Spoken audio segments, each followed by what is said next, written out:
friends. Steve here. And I wrote a fairly brief piece in my post under the community section of my page about just the intense, fairly intense grief energy that I've been working with both in myself and with my clients. Just seems to be a lot of grief up in the world. And I wrote a little bit about that.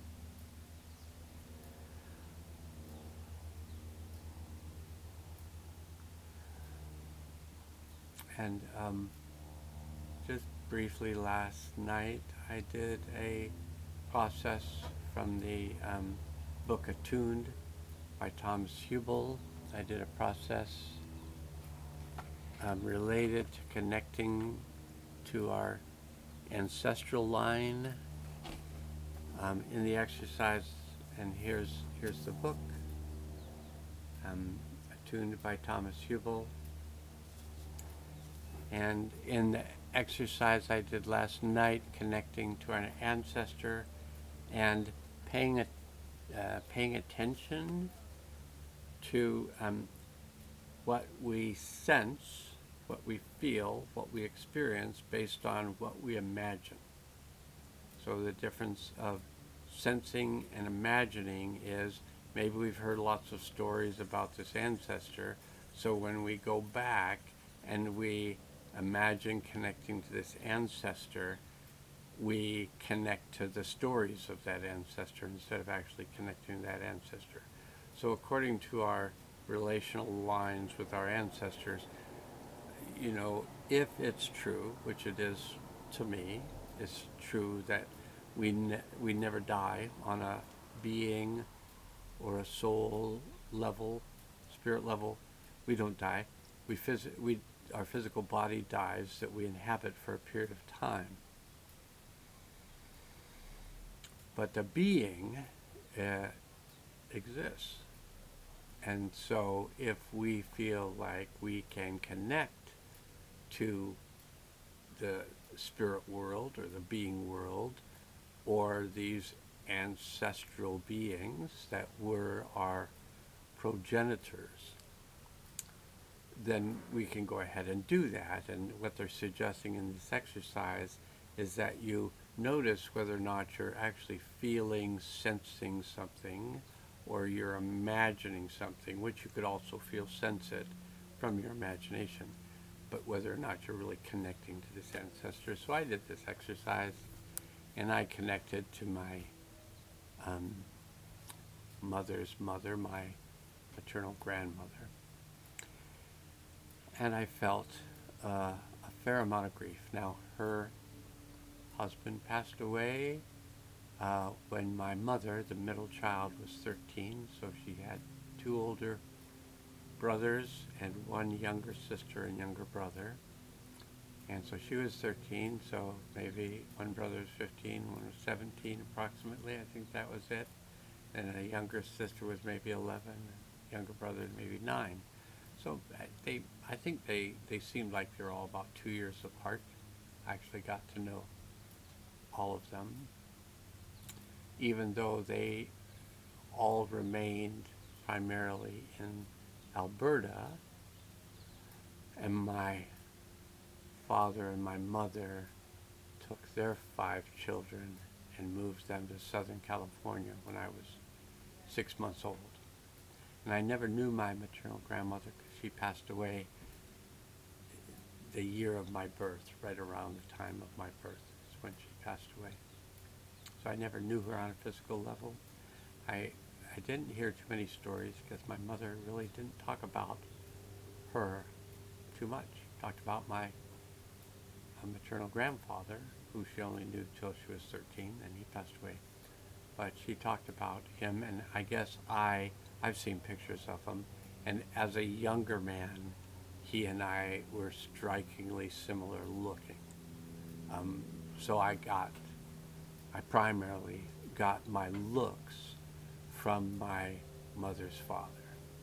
And Also, much of his nature, he was really into wood, and I think he had a lumber yard, and he had a hardware store, and this was in the passed away around 1930, so this is probably in his 20s, that he did a lot of things related to lumbering. So I don't want to lumber on about it, but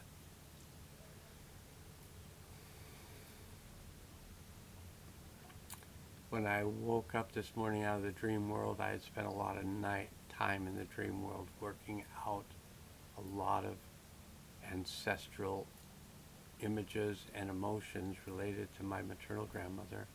And I was still in the thick of it, in the intensity of it, when I left to go to see the chiropractor that I've been seeing for the past 5 or 6 weeks. It's been very useful.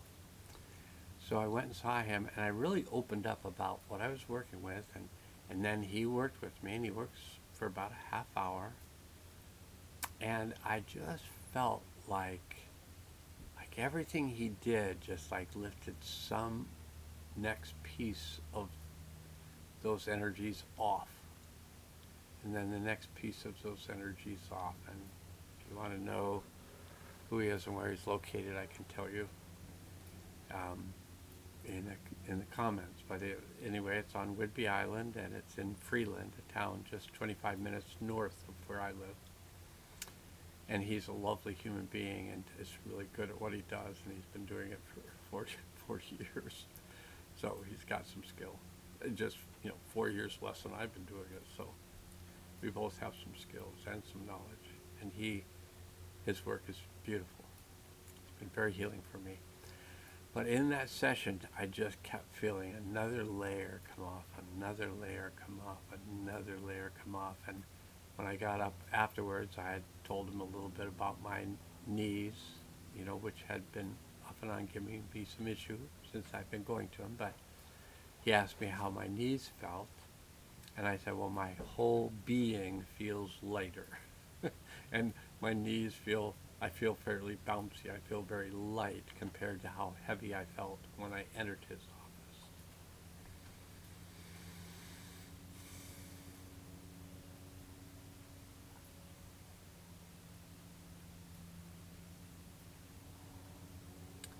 Okay, so one of the things that's been that I want to do with you today, if you choose to do this, but I want to have you imagine unlocking 2 bones in your skull. I'm going to describe them to you. When we go into a state of fight, flight, or freeze, there's an area that contracts from the jaw to the atlas, from the sphenoid bone to the occiput. There's a tightening up of that energy, which increases our focus, our mental clarity, awareness of the world around us, so that we can respond more quickly, whether that means that we flee, or we fight, or we freeze and close down. Those are the 3 options. There might be more, but those are ones I know of. So when we have an experience, and it could even be somebody clapping their hands and it startles us, so we have a fight or flight response. As a child, if you do that to a child, they'll go into this fight or flight response. You don't want to do it repeatedly. You do it once, you say, yeah, that's working, that part of their nervous system. You just pet them and get them over it. Or the doctor does, or whatever. But we have these neurological responses to sound. We have an alive nerve system. But the idea is that if we're in fight or flight, we want to shut down our digestive system for a time being. And we want to have our blood shunted to our arms and legs in case we need to run or in case we need to fight. So we have increased circulation to our extremities and decreased circulation to our abdomen and our digestive organs. So if we go into freeze, we may have decreased blood supply to our digestive organs for a lifetime. It can be a lifetime, or it can just be until we resolve the fight or flight, come out of the fight or flight energies, then this begins to relax. So the fight or flight energies affect the occiput, this bone. If you put your hand on the back of your head, the bone that kind of curves under towards your neck, that's your occiput. If you put your hand there, you can feel the occiput. And then that is connected to a bone. If you put your fingers here in your temple area, just behind your eye, that's your sphenoid. And your sphenoid bone moves. It's got its own movement. It's based on cerebrospinal fluid flow. It's based on the sacrum in your low back moving and pumping cerebrospinal fluid.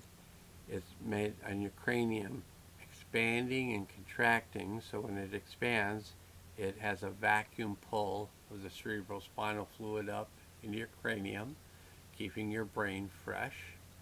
And then when it contracts, it pushes the cerebrospinal fluid out, and then it expands and pulls the cerebrospinal fluid.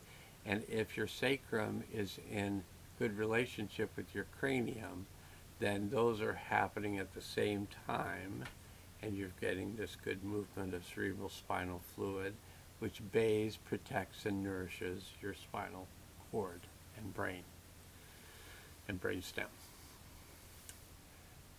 So,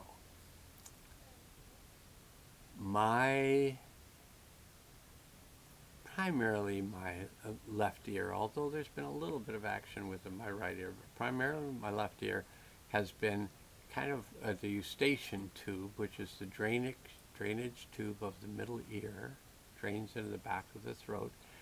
That's been clogged off and on for, I'd say, 6 weeks or so. And it had begun to open, and then it would close, and then it would open again. And so it's been doing this opening and closing thing for, the 6 weeks, but closed longer, open longer. It's been varying, but it's been going through a process, and I've been kind of monitoring what affects it one way or the other. Well, on Saturday, this past Saturday, I did a healing session with a client over the phone, and we ended up doing some work which I would say both related to fight and flight and to grief. So I've associated the ears primarily with grief, and the sides of the head, the parietal bones, with grief, the lungs with grief, throat, ears, eyes, testes, and ovaries all seem to be related to this pattern of grief. And so while I was in session, so I'm visualizing the energies in my mind's eye, I'm working with a person over the phone in working with what's called a field of relationship between the client and I, and I'm feeling the energies move. I'm feeling what kind of emotions I might be working with the client. And then everything seemed to be drawn down to a point inside the cranium. And the occiput kind of is a cup, and the forward portion of the occiput is around the ear. And the sphenoid right here, the back portion of the sphenoid actually connects to the front of the occiput, and it's called the sphenobasilar mechanism or joint.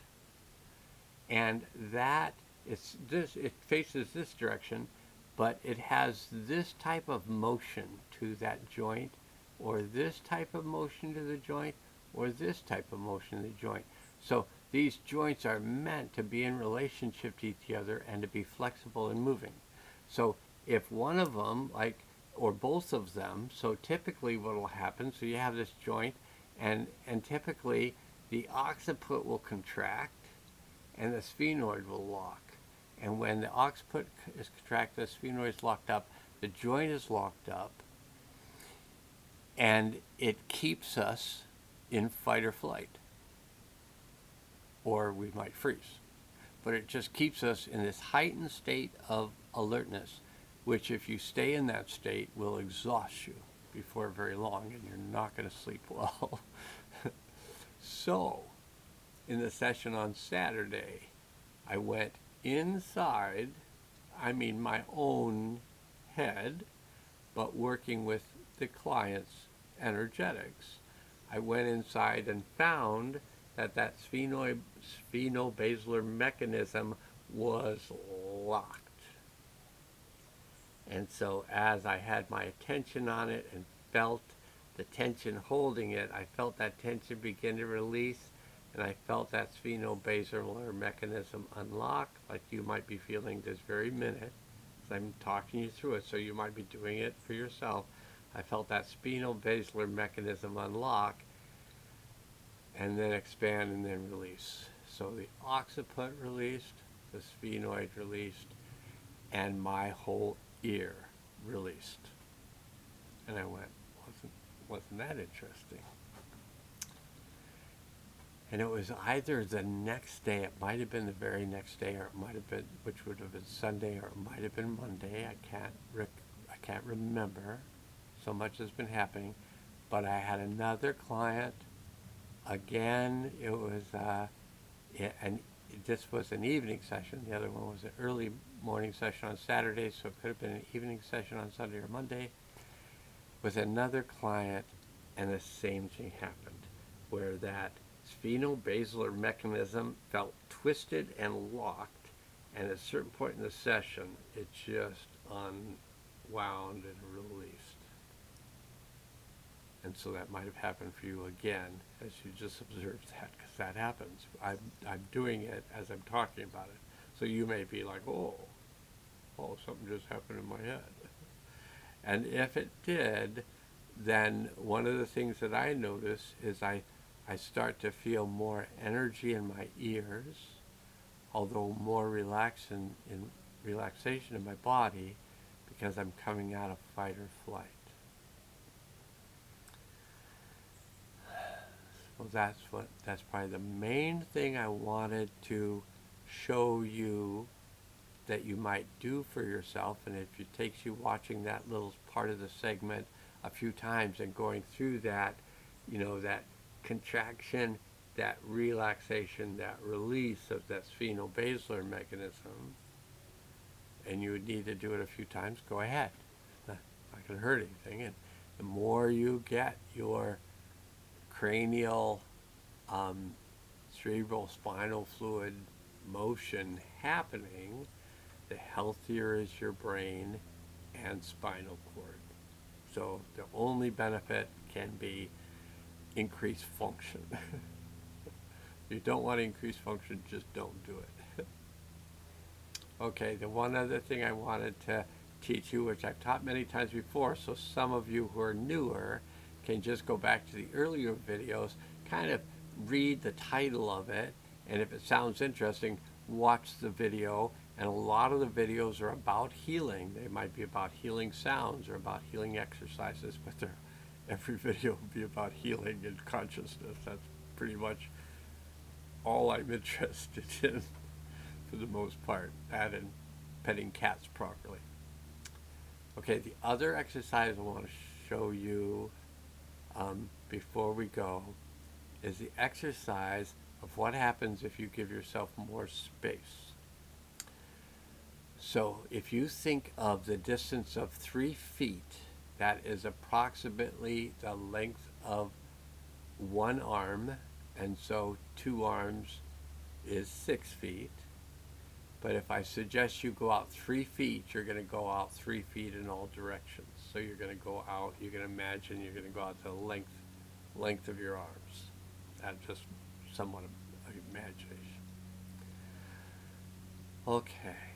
So first of all, I'd suggest that you state out loud, I connect to my deep self.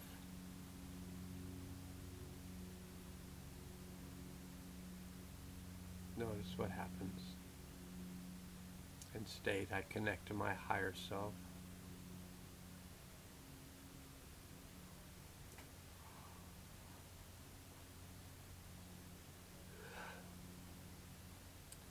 I ground myself to the healing center of the earth.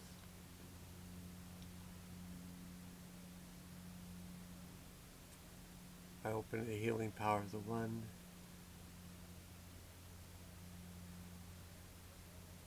I let go of anything not useful to me now.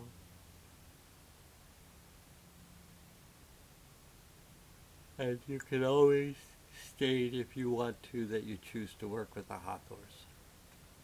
They're part of my healing team, my healing guides. So now I want you to imagine your energy. Feel how your energy feels. Does it feel kind of in close? It might have expanded a little bit with you making those connections. But does it feel like it's in close? Does it feel like it's further out? Whichever it feels, I want you to imagine your energy moving out 3 feet in all directions. And once you've done that, just notice how you feel with your feet, with your field 3 feet out.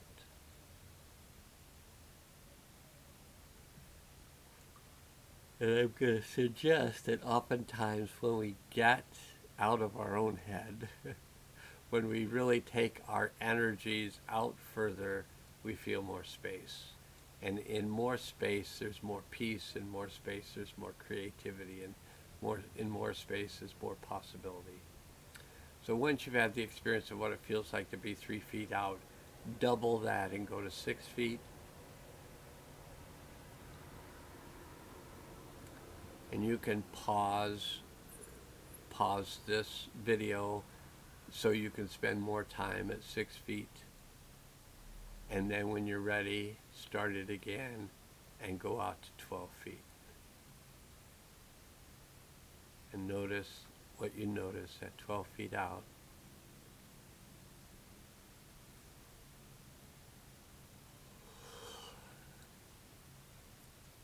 Pause if you want to stay at 12 feet for a bit. 12 feet and notice. And then go to 24 feet. Notice how you feel when you have 24 feet in all directions of space around you.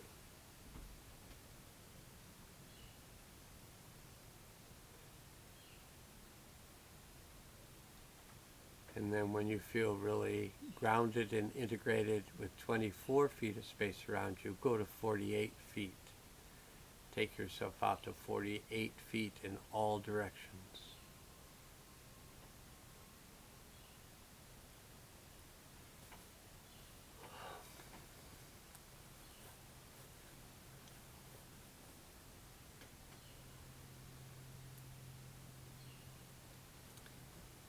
And then once you feel comfortable or present at 48 feet, go beyond 48 feet.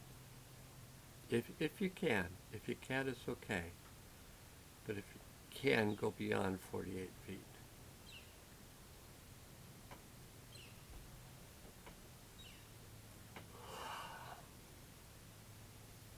And it's my understanding and experience that beyond 48 feet is the fifth dimensional energetics that we're all moving towards. So this will give you an experience of the fifth dimensional energetics. I won't tell you about it. I'll let you have your own experience. And then maybe you can write in the comment what your experience was, what you noticed past 48 feet out, what you noticed in that fifth dimensional energy, and then we can interact about that. But first of all, just have the experience. Notice what you notice beyond 48 feet. And that is, that's one of the exercises from the Dream School that I've attended for the past 13 years. And that's one of the more recent, in the last few years, I learned that exercise. And a lot of what I teach in these videos are exercises I learned in the Dream School from higher dimensional beings, from the fifth dimension to the 12th dimension, and then there's also this interdimensional being who is connected to other dimensional spaces. But in this dimensional space, we go up to 12 as far as I know. And I know beings from the 5th to the 12th dimension. I've worked with a lot of them for a long time. Since, my whole life, but really consciously since 96. So about 30 years, close to 30, I guess 28 years. The cycle of the cleansing. Okay, that's it again. And it's been a pleasure to be with you, and I hope this serves you well. And like always, now must go.